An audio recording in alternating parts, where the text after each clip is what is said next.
Good evening and welcome to News Hour. I am Daphne Zainab Kamar. Coming up with this edition of the news, USAID country representative holds discussions with Deputy Minister of Foreign Affairs and International Cooperation. Old Students Association of Ahmadiyya Muslim Secondary School BOW launches projects to construct a school library with an ICT facility. The head of mission MSF Sierra Leone says that the 2014-2015 Ebola epidemics in West Africa were unprecedented medical and political emergencies. All these and more coming up in this edition of the news. Stay with us.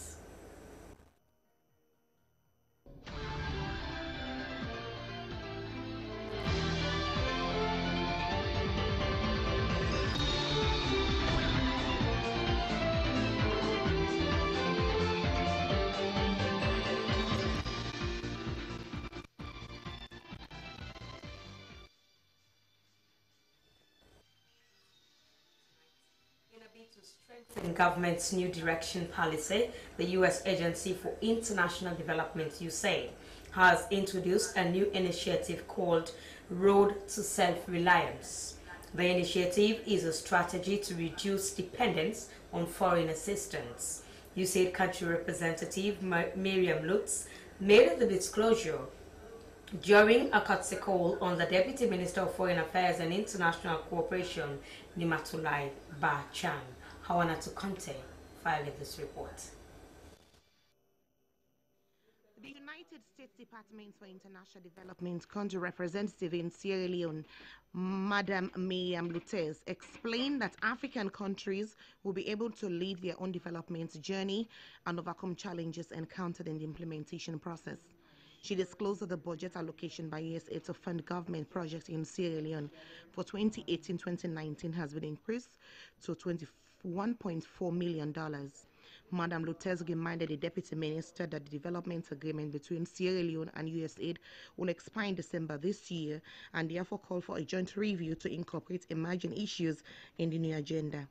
Deputy Minister of Foreign Affairs and International Cooperation, Nimatulai Ba-Chan, while welcoming the U.S. country representative, acknowledged the good work of USAID in Sierra Leone, which she said spans for several decades.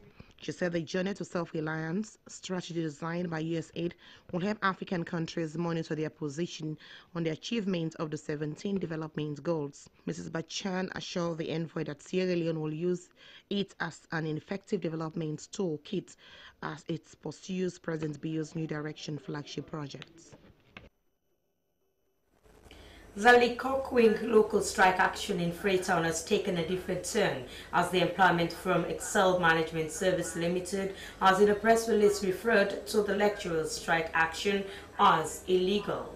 The Ministry of Labour is saying that what the recruitment outsourcing company is doing is a bad labour practice, therefore deem it illegal. Patrick Saleh has more. In both the first and last of its 4 paragraphs press release issued earlier on Wednesday, 5th September, the Excel management used the expression illegal industrial action. While the first acknowledges its own very fault delaying the salary payments of the Lincoln Wing local staff, XL Management refers to the ongoing illegal industrial action by its staff attached to Lincoln University of Creative Technology with respect to the delay in payment of their August 2018 remuneration and the alleged improvement of conditions of service. The last paragraph speaks of efforts to resolving the strike action. XL Management assures the general public that its management is continuously engaging the relevant stakeholders to amicably resolve the ongoing illegal industrial action by its staff contracted to work at the Lincoln University. This, according to the Excel release, is because they had previously advised these staff members to observe the rules of engagement for industrial action and shun all unlawful acts. This has further angered the aggrieved Sierra Leonean staff of the Malaysian University. Sheku Putka Kamara, principal lecturer and spokesman for the disgruntled academic workforce, said they have earlier on had a contra-review and assurance from one of the Excel heads for such an action, which started on Monday, 3rd September. Excel Bogo, condition for change. Excel Bogo, condition for change. Before we embarked on our strike action, we had a meeting here with Excel management And one of their heads, Olabisi, I have to be clear, did make it clear that we can go on a strike action, hence it is peaceful. So it is rather unfortunate for Excel to issue out something erroneous that does not have any validity and accuracy. So as Sierra Leone and staff members at Limco, we consider that press release very unfortunate. The country's Labour Ministry has meanwhile told the SLBC that the establishment and existence of the private employment agency Excel Management Service Limited is illegal. Lansana Bayosise is the public relations officer. The means by which they are employed is illegal because we are not operating outsourcing. It is not part of our law for now, though there is consideration to include that in the review labor laws of this country. But for now, it is not part of our labor laws. So just behind me here is Excel Management Services on 6 Ban Lane off Sasama Road here at Aberdeen in Freetown. The local company that recruited for Lincoln Queen the academic and administrative staff that are currently on strike. But till date, this company has refused commenting on the issue. The illegal Excel operations now stand the risk of being suspended, among other punitive actions to be instituted by the government. The operation will be suspended for some time because it is not part of our labor laws, and so far these people are operating illegally. Before Monday this week, 3rd of September, these local staff of Lincoln Way University that comprise both academic and administrative staff, about 58 of them, will have been very busy on days like this on this campus at Hill Station in Freetown. But unfortunately, till date as we speak, they are idling around because of certain conditions of services that have not been met by their employers. The Deputy Minister of Works and Public Assets, Melrose Cargo, has disclosed that all illegal occupants of government quarters should vacate them with immediate effect. The Public Relations Officer of Basic and Secondary Education, Brian Michael Ture, confirmed that the government has allocated 190 billion loans for the free quality education. They made the statements in the weekly press briefing organized by the Ministry of Information and Communications. Esther Marie Samura reports. Deputy Minister of Works and Public Assets, Melrose Cargo, said the ministry is focused on development, road maintenance, and promoting the enabling environment for the protection of public assets. She said that since they took over under the new direction, they have embarked on verifying of government quarters and set up a committee to further probe the toll gates agreement. She emphasized that all illegal occupants of government quarters should leave those quarters before actions are being levied on them. Coming back to the government quarters, the verification exercise is for the entire country and it's continuing, but for the snapshot for Freetown, there's no doubt there are huge, numerous challenges. And as I said earlier, they are not insurmountable, but we are going to engage and we must make sure that the rightful people who are supposed to be in the government quarters, they are the ones that are there. Because from the reports we are getting now, there are people in government quarters that have no business there. And I'm going to use this forum again to appeal to them. If you know you have no business in the government quarters and you're there, we will ask that before we actually go into taking action, you leave. Because we have to ensure that people who are supposed to be there are there.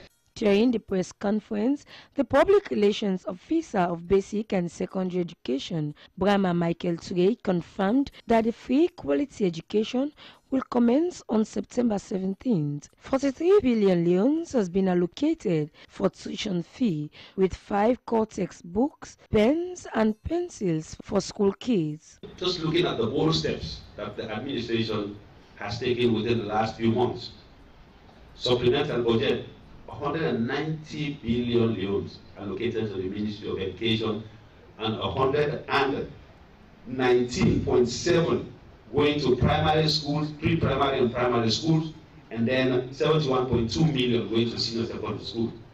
That's a very big amount if you look at it.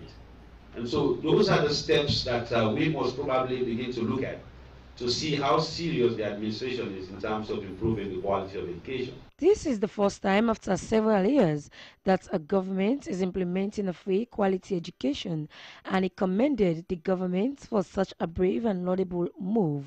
Esther Mai Samuel, SLBC TV. The All Students Association of the Ahmadiyya Muslim Secondary School in Bo has launched a plan to construct a school library with an ICT facility.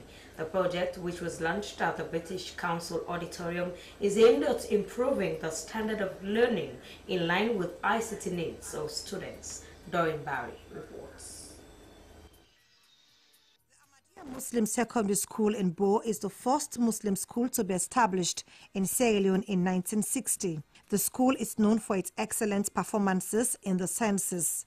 Despite its performance in the sciences, the library and ICT facilities are at present nothing good to write home about. It is for this reason that past students have deemed it fit to initiate the project of building a library that will be equipped with ICT facilities. President of the All Student Association of the Ahmadiyya Secondary School, Bo, Emmanuel Lassana, spoke about the need for ICT education in school. He said that the provision of school library and ICT facility will help boost the status of the school, as it would be easy for students to do research. Kind of accommodate, say, per period, up to 130 pupils at a time.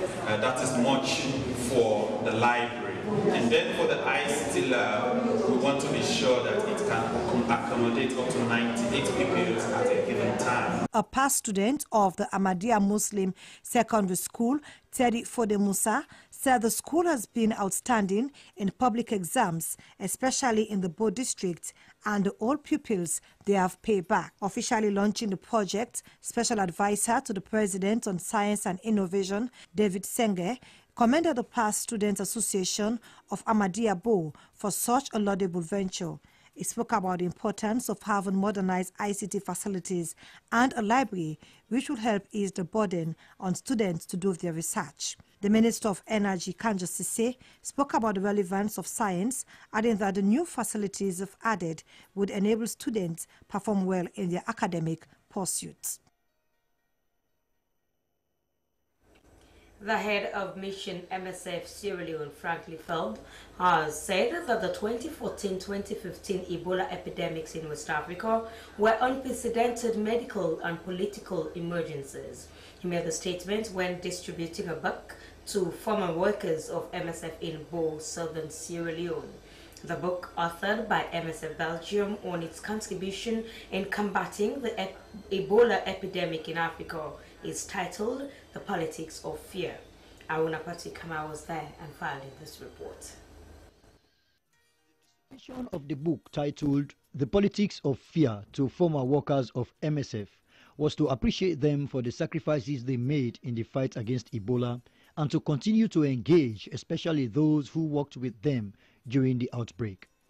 According to the head of Mission Medicine Sans Frontières, Frank Lefebvre, the book is a first-hand study of MSF and the West African Ebola epidemic. He said, the politics of fear is an insightful and self-critical and ultimately valuable book on the 2014-2015 Ebola outbreak. The purpose of the book is more reflection about what was at stake regarding the decision we all had to do during the Ebola epidemics and the outcome of these decisions. But it's not a full account about all victims. The Ebola outbreak involving government of the primary affected country, but also international governments, stakeholders, international donors. And again, the way that the outbreak has been managed. The Executive Committee of the Council of Bureau has organized a one-day economic community of West African states Brown Card Insurance Scheme Workshop. The Brown Card Insurance Scheme Workshop was for players in the insurance sector at the Radisson Blu Hotel in Freetown. Esther Marie Samuel was there and our reports.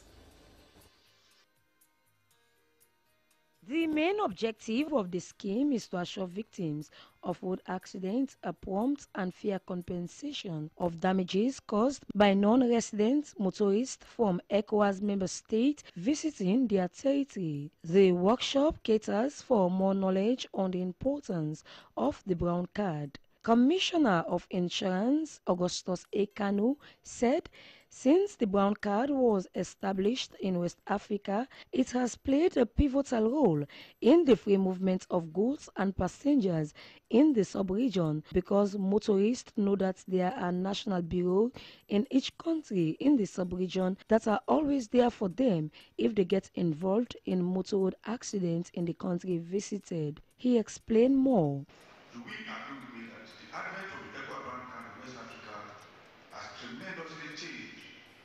Motorists operate in the sub-region because we now have free movement of vehicular traffic between countries without any hindrance whatsoever.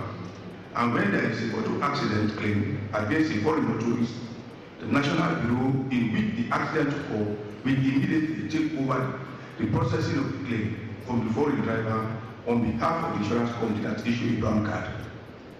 Head of ECOWAS Nation Office Sierra Leone, Mami Miata Johnny, give more details on the relevance of the ECOWAS Brown Card workshop. This unique gathering brings together key representatives from ECOWAS Brown Card Committee, the Sierra Leone Insurance Commission, the Ghana Insurance Commission, and the Sierra Leone Insurance Market to deliberate on a common interest. That is, the systemization of ECOWAS Brown Card Insurance Scheme, and also to familiarize themselves with the operation of ECOWAS Brown Card Scheme in Sierra Leone. Other members from the ECOWAS community were in attendance as they too have a responsibility to visit and find solutions for the growth and development of the sub-region. Esther Marie Samoa reporting for SLBC TV. National Council for Civic Education is a new government institution that has been set up to revitalize civic education among citizens. This is to enable people understand their rights and responsibilities to the state. Kalilu Tutange is the chairman of the National Council for Civic Education. He explains more about the work of the council to SLBC's Mayeni Mansari. Is what it was. It shouldn't be a very change. And Secretariat, we are the National Council for Civic Education and Development. Our role is we're also taking care of the Open Government Partnership, and we are doing civic education we do. Their job was about sensitization. Our job is about education. We are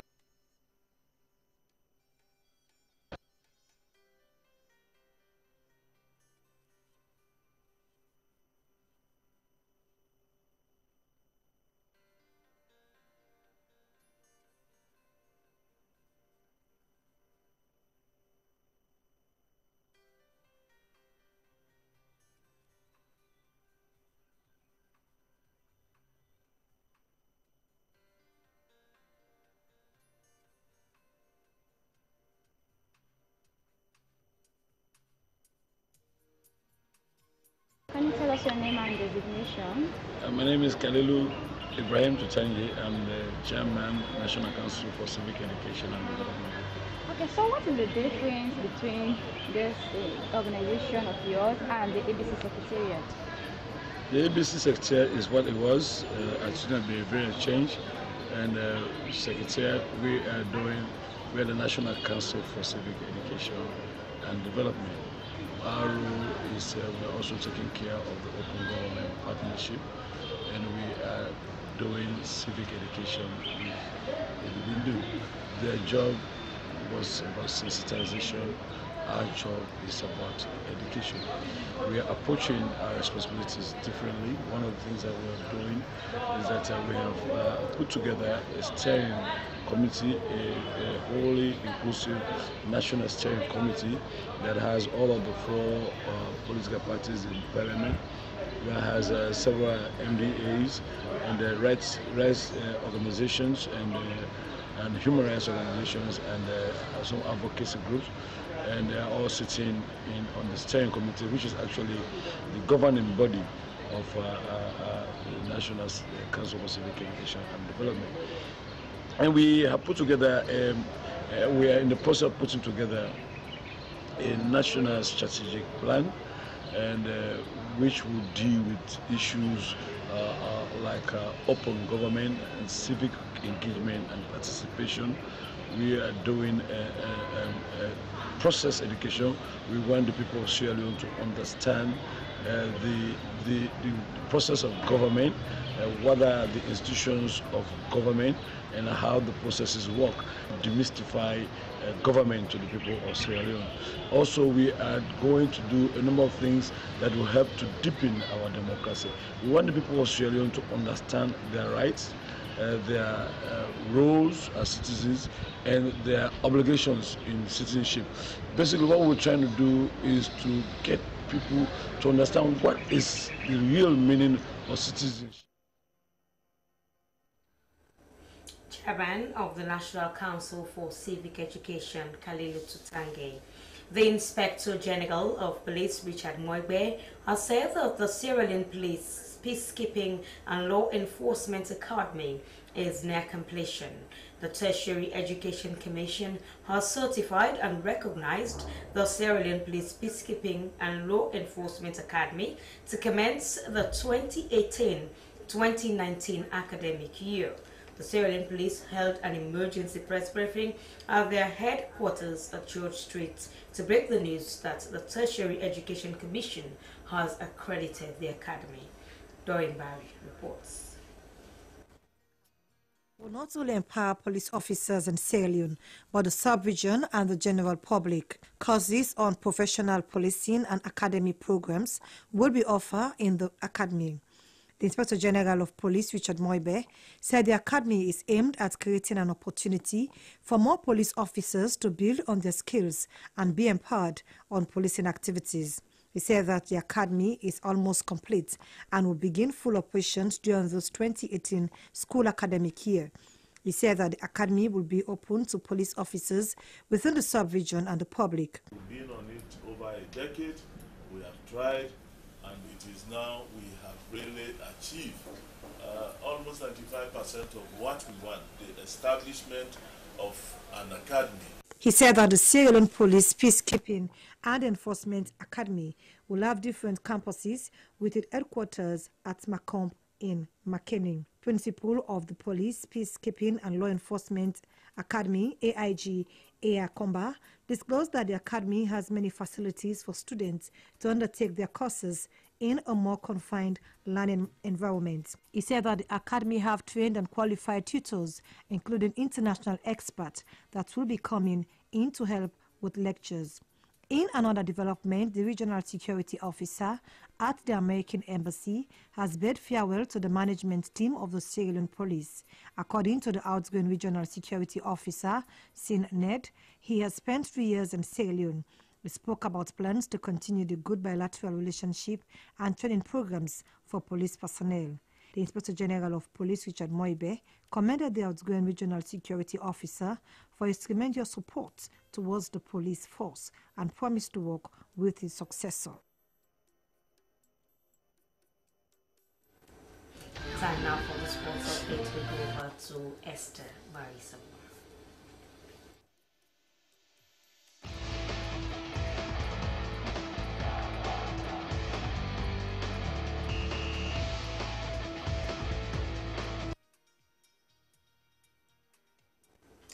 Good evening and welcome to Sports Update. In this edition, Sierra Leone delegation to Senegal will be leaving on Thursday to compete in the 2018 Under-17 Championship.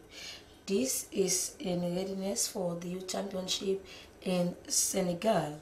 Francis Bernard witnessed one of their training sessions at the Football Academy in Freetown and files in this report.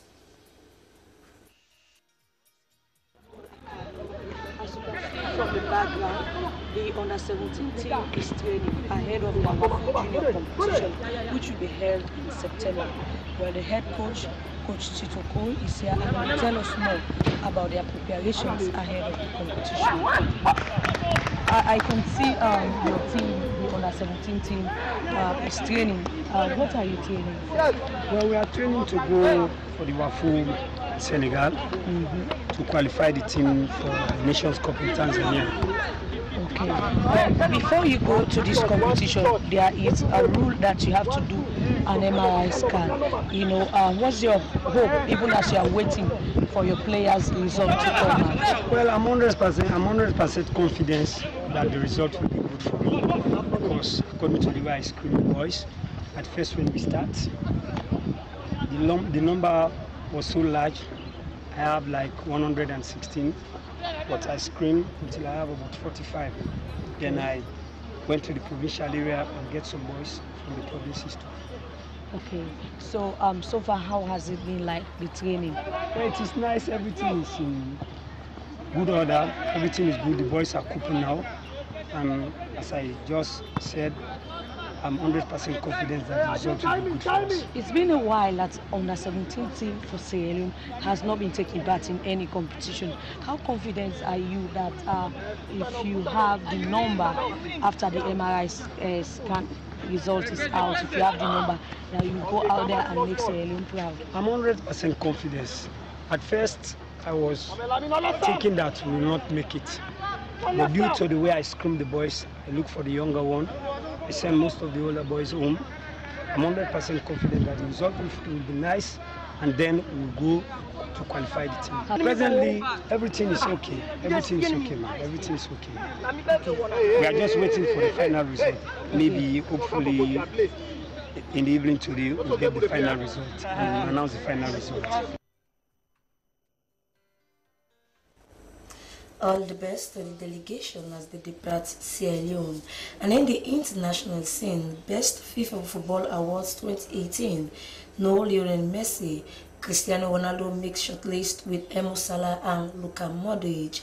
Cristiano Ronaldo could claim a record of 6th FIFA Men's Player of the Year prize after Lionel Messi was omitted from the shortlist for the first time since 2006.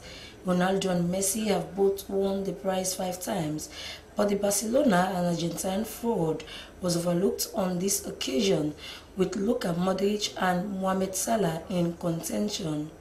Barcelona and Argentina forward Messi had featured in the top 3 for 11 straight years.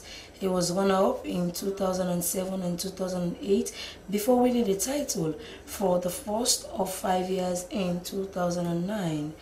The shortlist were announced by Football's World Governing Body on Monday, and award ceremony is scheduled to take place on September 24th at Royal Festival Hall in London. Messi's subsequent wins came in 2010, 11 and 12 and 2015, while Ronaldo won the title in 2008, 2013, 14, 16 and 17.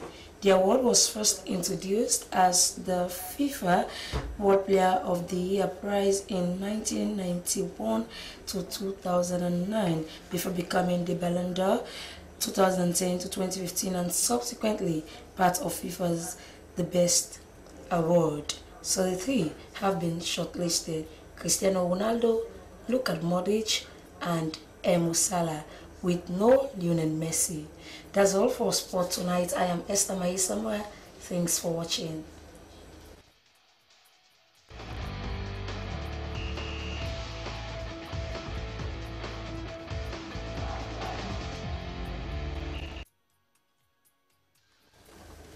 Many thanks to Esther Marisama for the sports update. And from the sports desk, we end news hour for tonight. To end the news, the main points again.